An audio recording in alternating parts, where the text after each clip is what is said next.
things got really, it got strange around the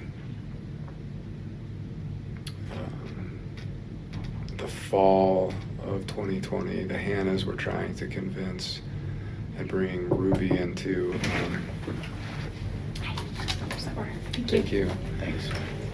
Into this organization called Connexions, and that particularly were focused on things like lust versus love, and healthy marriages, happier marriages, happier relationships. She invited me to go to it was like a conference or something held at Thanksgiving Point in Lehigh. And there were like 100 people there, and that was in the fall of 2019, maybe late summer of 2019, late summer 2019. And my impression at that time was this is absolute craziness. This is a bunch of man-hating women that are just looking for excuses to tear down their husbands, and I mean that's what it felt like to me when I was in there.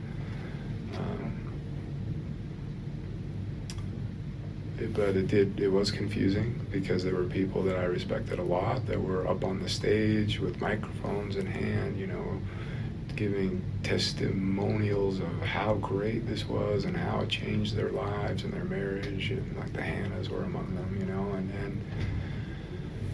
and so yeah, it was confusing.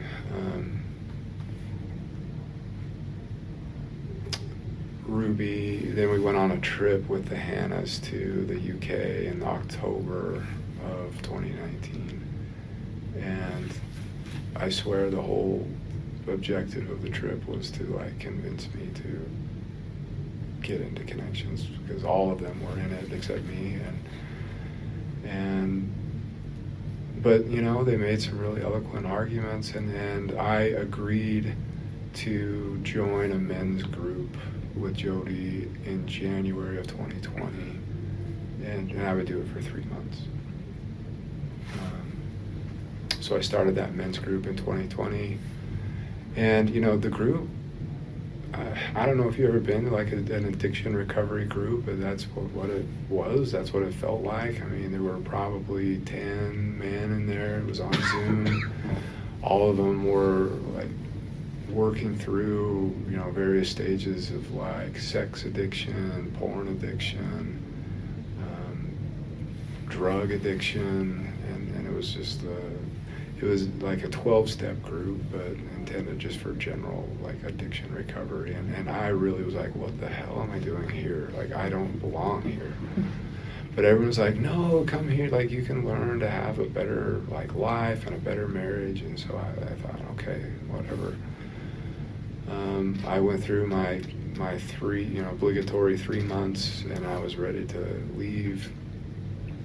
And then I got challenged to. Oh, thank you. And then I got challenged to sit down and have a vulnerable conversation with my wife and ask her how my lustful choices have affected her. And to me that was like a loaded question. I thought, I still didn't see what I had done or anything that would constitute any form of like, abuse or anything like that. And but I did. I took the challenge, and I sat down, and for 2 hours, Ruby very emotionally just shared how she felt in our marriage, and how the things that I, over 20 years of marriage, asking for sex as a husband frequently, or asking her to wear lingerie, or things like that, how that made her feel. And it was really emotional, and it touched me. Like, I didn't realize that she felt so strongly about that she felt so hurt by that. And so I committed that I would really give it a go. And I stayed in the men's group. And so, in that men's group, I met with Jody every week, with the other men that were in the group. and then it got weird because like our marriage felt like it was getting better and stronger. So this was now, you know, summer and fall of 2020, and in addition to that, there was the whole YouTube cancel thing. I don't know how much you guys are even interested or aware of that, but in May of 2020, some videos that Ruby released on that dealt with Chad just blew up in her face, and it was all over the news, and hundreds of thousands of TikTokers and all this stuff were just piling on and basically burned down like our YouTube channel. And overnight, like the income went, you know, we lost 90% of the income overnight, and that was hard. Was this like the, which episode was this? Was this the one where they talked about like the big bag? Or? Mm-hmm. Okay. Yeah, and then they started going back and trying to dig and find, and then they'd find these little nuggets like, oh, look, Eve went to school without a lunch one day, or, you know, stuff like that. And, but it was the beanbag video that really set people off. So, and then they went back from there. Mm-hmm. Okay. So at that time, Ruby was really distraught, and she was looking for support. She was looking for someone who would understand her, who would validate her, and she found that in Jody. All the stuff she did with Chad was because of Jody, and so it makes sense that she would go to Jody, you know, for emotional support when she felt like her world was burning down. In the meantime, like I felt like our marriage was getting stronger. It felt better. Like we didn't fight as much, and even though we were having less sex, it felt more connecting, and it was just, I thought, wow, this is great. Like, you know, this is great, and I was happy to be the guy up on the stage. You know, that started sometime in like late 2020. Or the fall of 2020, there would be a conference, and Ruby would say, I thought we were just attending it, but then she'd say, hey, they wanted us to get up and tell our story, you know, and I'm like, oh, okay, sure. And so I'd get up and just say, like, yeah, I was the guy who said, I think this is a bunch of, like, you know, man-hating, you know, women, but it really has made a difference in my marriage, and it really did, like, I believed it. And so those conferences and stuff, everything continued like that until March of 2021, when after a conference, a Connexions conference down in St. George, all the inner circle, all the people who were being trained as, you know, mental fitness coaches and stuff. So that was Ruby and a bunch of other people and their spouses. We went out to like a dinner afterwards, and that's where Jody really opened up to the women in a private conversation that she believed she was being tormented and haunted by shadow figures every night, and that was spooky, you know. And I don't know exactly what happened, but the Hannahs do. All I know is at some point within a couple days of that, in that month of March, the Hannahs drove down from Mapleton and picked Jody up and brought her back to their home in Mapleton, and she lived for 6 weeks in that home in Mapleton. And this is where, like, I don't know what happened, but I do know that there's two different sides of stories. They tried to introduce her to a new cult lady that the Hannahs were getting into, so they wanted to merge their cults into one, apparently. And they referred to it as a cult at the time? Oh, no. No one in a cult says, I'm in a cult. Right. I was wondering. But from your perspective, it looks like two cult leaders merging together. From where I stand now, absolutely. According to Jody, she was held against her will for 6 weeks and was kidnapped, and she escaped and got out. According to the Hannahs, after 6 weeks of Jody stabbing herself with forks and knives, cutting herself, and wanting to commit suicide and trying to seduce the husband of the family, they kicked her out. I don't know what's the truth. Maybe a little bit of both, I don't know. But the point is, somewhere around mid-April, Jody was back in her home in Ivins, and she was a hot mess. And she reached out to Ruby for help. And Ruby was always jealous of the Hannahs, that they had a better relationship with Jody than she did. Ruby, and this is like, goes back to her childhood. She wanted to be the best friend. She wanted to be the most liked. She wanted to be the one that everybody knew. And so it hurt her that she felt like she was being excluded from what was going on at the Hannah's house. And then she'd say, why so many secrets? And the Hannahs would say, it's not secret, it's sacred. And when the time's right, you can know too, you know. So we went down to Jody's house in May of 2021. That was the first time I'd ever been there.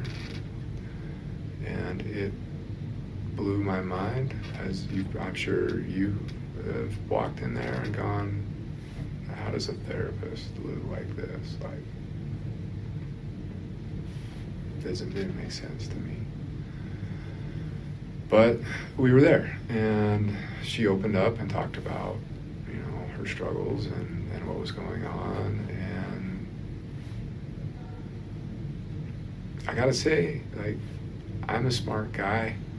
I'm an engineer. I've designed and helped build some really big stuff. I've been a college professor. I can't explain some of the stuff that happened while we were there. Like crashes in the basement while we were talking upstairs, and plates like in the kitchen just flying off by themselves, like full speed, smashing on the wall and falling to the floor like by themselves. I can't explain it, but I saw it with my own eyes, and I don't have any way to explain it other than there's some crazy shit going on. Ruby was convinced that we could intervene and help Jody. I didn't want a thing to do with it. I tried to like get the bishop involved and say, hey, go to the priesthood and the church and all that stuff. Just go to your support network. But Ruby continued to be like, no, we can help. Like, she doesn't want that. Could you imagine like what happened to her reputation if this got out and stuff? Let's help her. So we went down like a couple more times between May and August, but it reached the point where in August, her bishop at the time, a guy who's down there in Kayenta named Scott Galbraith, he's not our bishop anymore, but I mean, he was going over there like every night, and he'd be there for like 4 hours, and he'd be like, I'm fighting evil spirits, I'm casting demons out, I'm crazy stuff going on, and finally he got to the point where he's like, I can't do this anymore. Like, there needs to be some sort of resolution. It was at that point that they said, why don't you take her up to your house? And I was like, oh, hell no.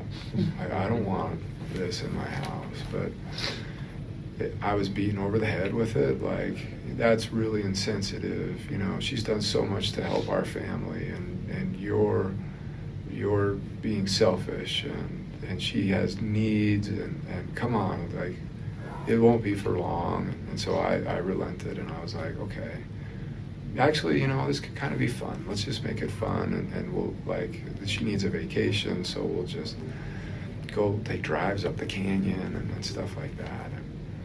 And it turned into just like crazy house. The moment she showed up in my house, just the weirdest crap started happening. Lights turning on and off, sounds of people walking in walls, and like sounds like footprints going up walls and across the ceiling, and like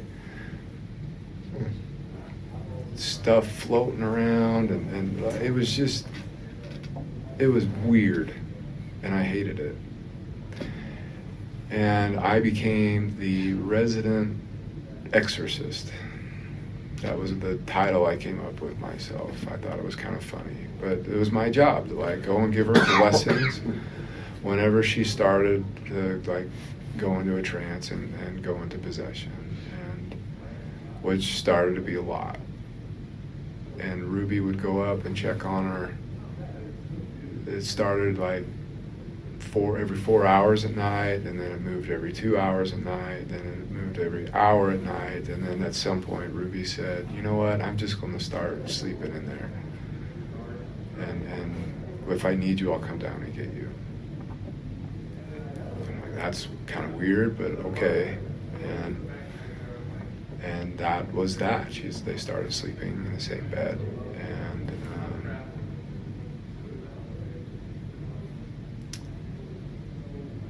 then she started having like trances and stuff. I would say probably September, where she believed that she was going to heaven and seeing God and Jesus and talking with them. And she would get together with Pam Botcher. Ruby, Pam, and Jody would get together and do these interventions.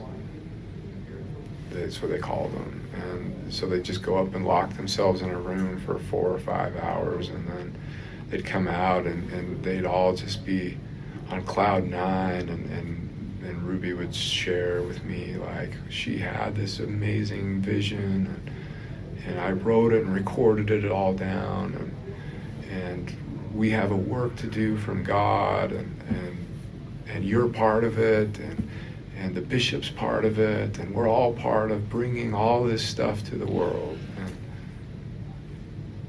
so it was, and it continued like that until I wanted to move on with life.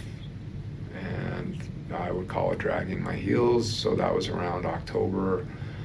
And Jody flipped out because during one intervention, Chad was in the backyard with a bunch of friends, and it was my job to keep all the kids contained in the basement watching movies or playing video games. And I took the dog on a walk, and I thought they were done, but they weren't done. And Chad had all his high school friends over in the backyard. Jody flipped out. She was ready to come back to Ivan's on her own that night, and Ruby and Pam talked her into staying. But that was the first night where Ruby said, I want a separation from you. And it was an in-home separation. And so it was,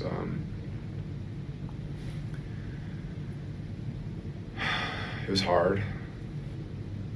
Basically, there were all these rules now placed on me. Like, I could leave when I wanted, but I couldn't come back until Ruby gave me permission. I couldn't come into the kitchen to eat until Ruby gave me permission. And the upstairs where Jody roamed was completely off limits. I couldn't go upstairs anymore in my own house.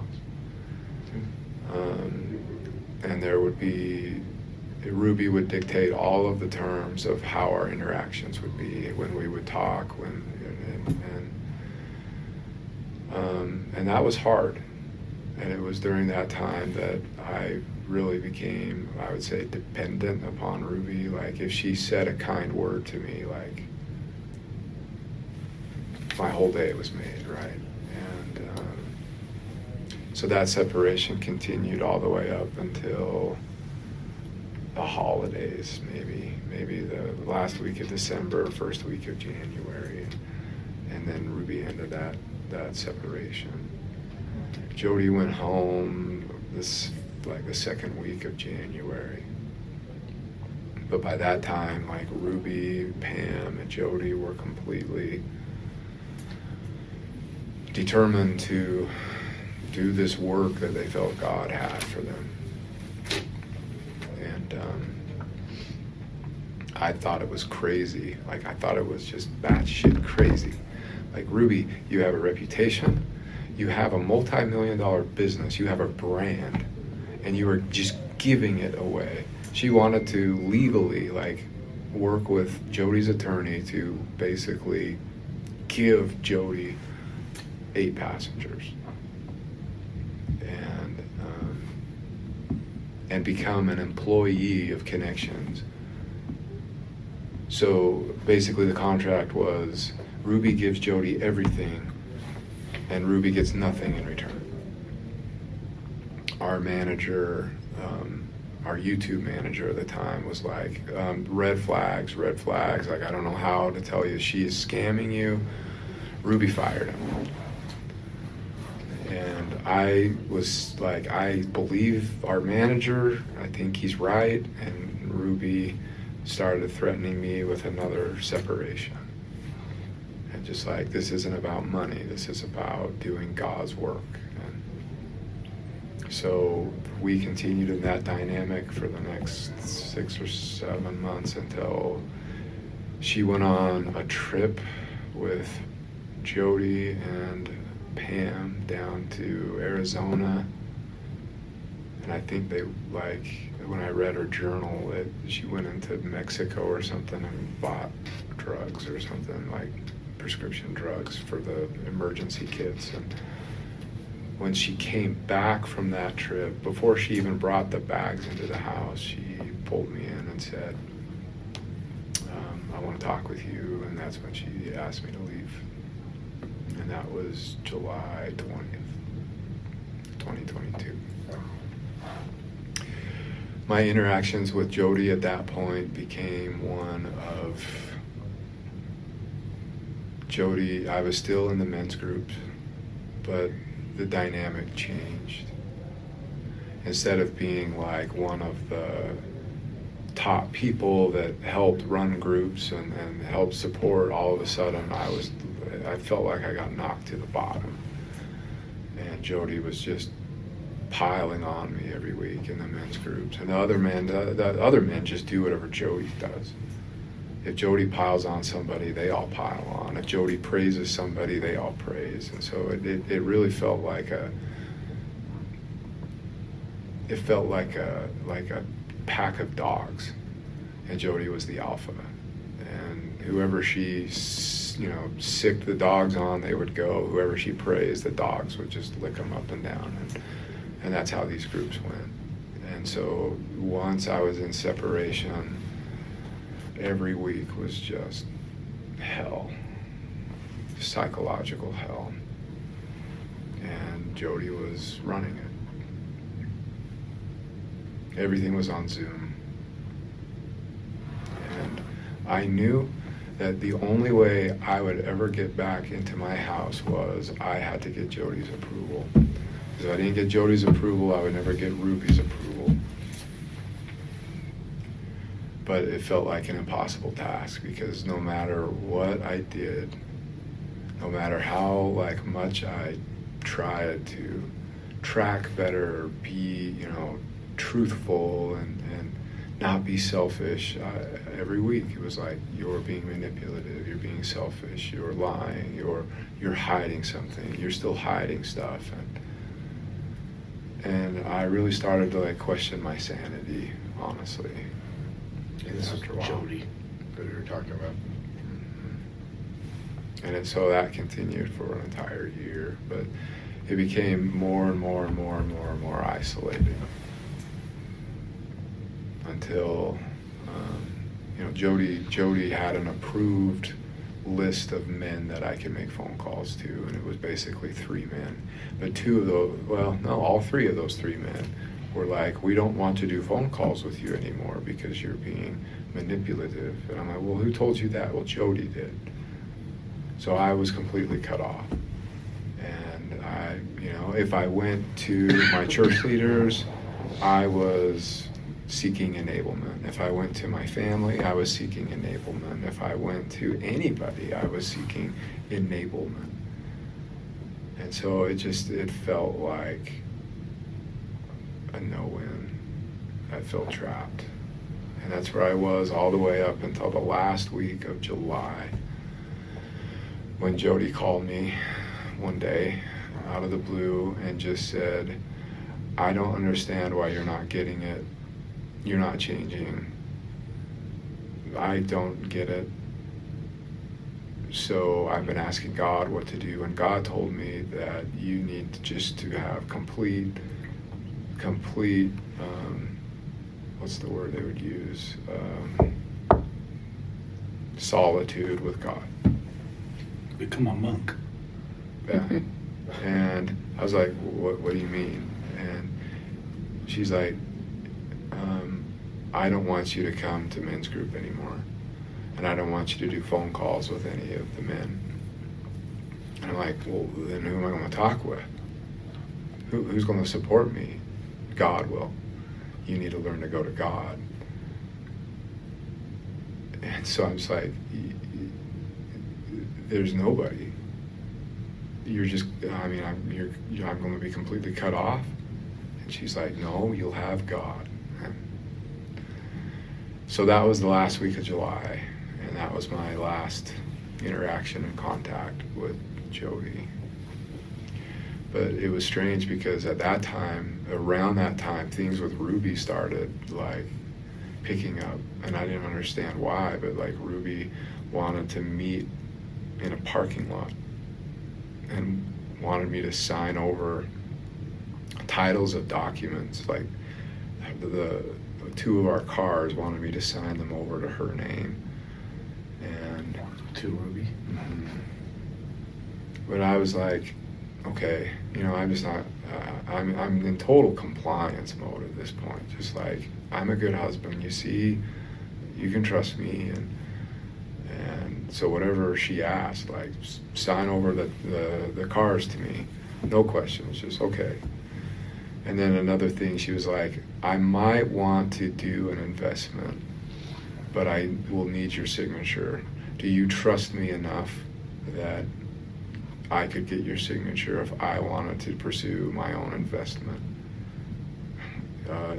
Yeah, sure. Whatever you say. How big of an investment was she talking about? What did she tell you? She never did, and I never signed anything. She never brought anything to me.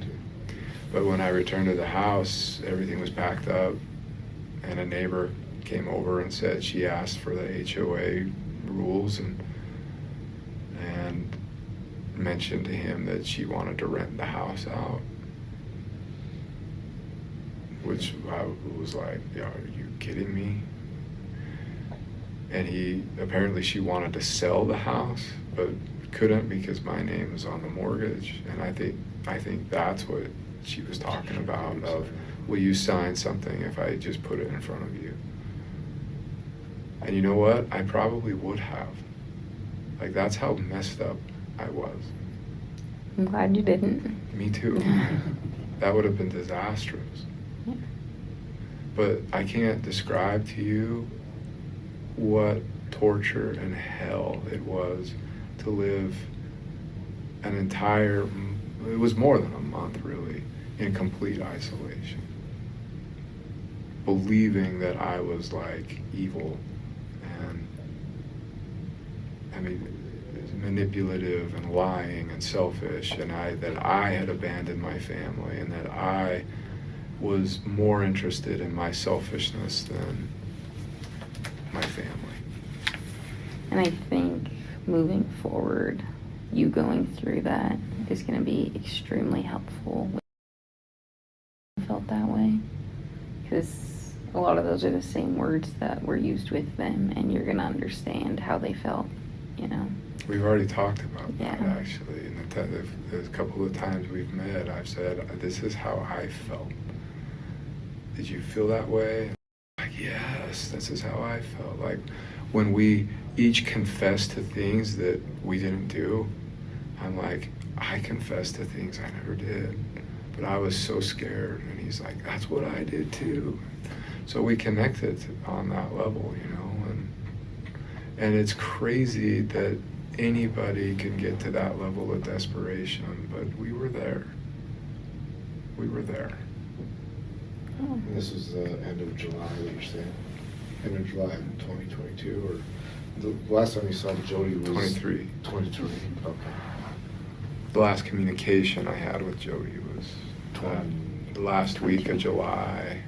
It might have been like the first couple days of August, but just that. Just shortly before we made contact with you.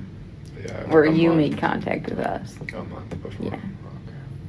So for that whole month, my life was literally wake up, exercise, go to work, pretend everything's okay, come home, do connections like workbooks and read scriptures and try to strip selfishness out of my life. Like, go to bed, wake up, repeat every day, boom, boom, boom, boom, boom. I mean, I was so upside down. And my plan was in 6 months, I get to reach back out to Jody again, and she'll let me back in the group, and then I can prove. Oh, I don't know if I heard a door knock, but I don't know if I did too. Might be your kids. it might be. Oh, Almost there. And we can, has it been an hour? Almost. I told you it wouldn't take an hour. It said take a couple minutes. I'm and sorry. we're good too if you need to head out. That was seriously, I guess we the just only- wanted, yeah. The only questions I would have, and just going back, you said that she was having like these visions of like were you ever privy enough to understand or be told what those visions were? A couple of them. What were the two that she would tell you about? So, like one of them, she was walking along the beach with Jesus, and Jesus challenged her to go walk on the water, and it was a whole lesson on walking on the water. Another, she would walk with Heavenly Father and Heavenly Mother, and she learned about, she had a pet lion in heaven named Charles. I don't know why I never forgot that name, but it was like this massive lion, and she got to ride the lion and learned that, you know, all about who she was and this pet lion and all. There was another one where there was a lot of satanic ones where when she would go into possession mode, she would talk in like different voices. It was really creepy. But the voices would say, she's ours, we're not letting go. She is Satan's bride. She's mine. I'm going to marry her. You know, so if she was faking it, she believed that she was trying to, or Satan wanted her as her bride. And then you said, just clarifying, so the last time you saw the kids was when you separated that in July, is that what I'm 20th. thinking? Of 2022. Do you have any questions for us? No, I'm just really interested in the pen papers. Like, for my own curiosity, I want to know what was going on and all of those little interventions. And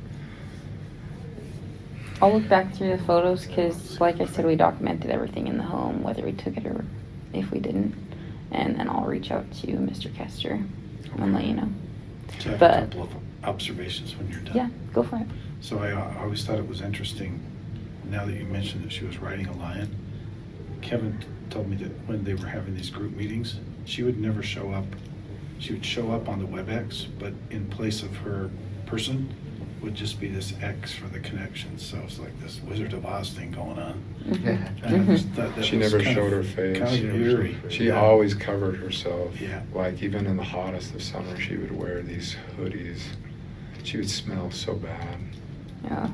She would Mhm. never bathe, but she was trying to hide her arms and stuff because apparently Ruby told me they were just like mutilated. And So the other thing that I think it's important for them to know is during that whole time when you were out, you only had communication with Ruby maybe 3 or 4 times. But that each time, or at least on some of the occasions you spoke to her, she's telling you that everything's blissful, we're doing well, you know, everything's so much better without you. And oh, that would be communicated to me by Jody every week. okay. And the men's groups too. And it was just like, you're abandoning your family. And it always hurt so bad because it's like, I want to be with my family so bad. What do you mean I'm abandoning them?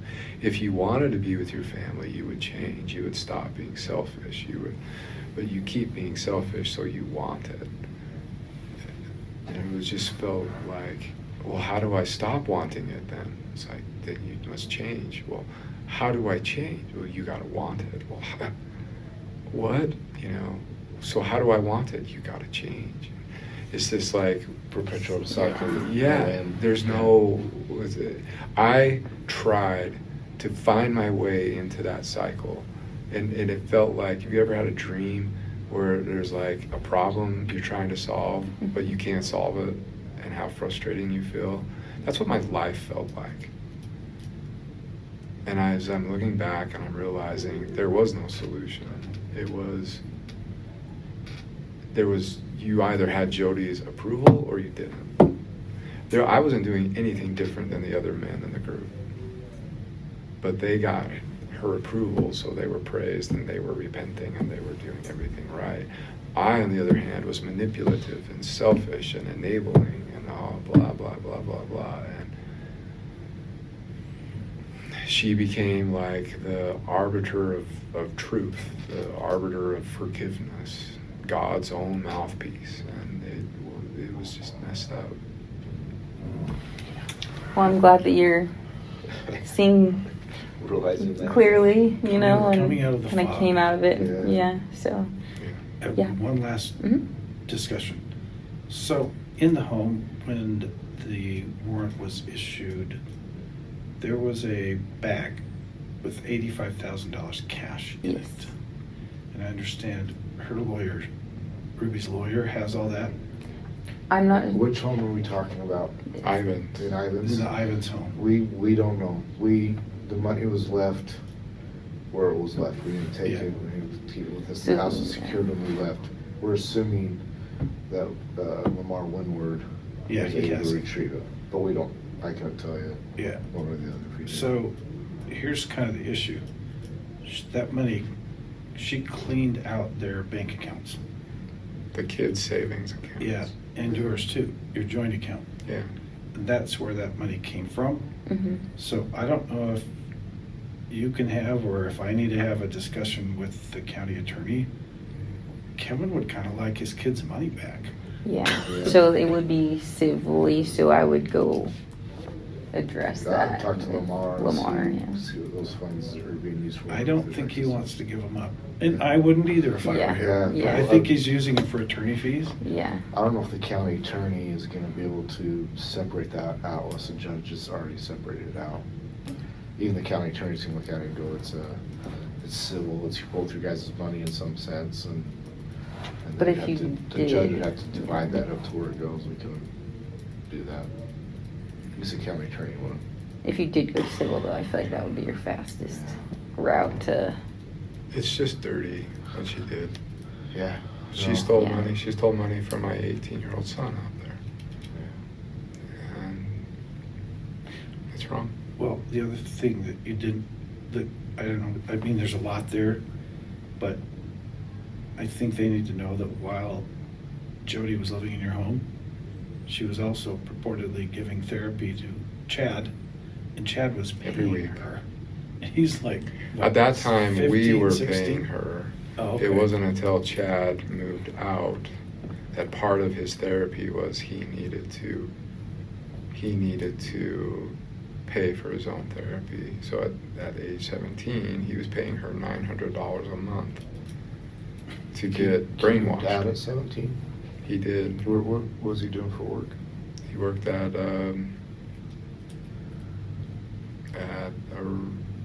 lifeguard, basically.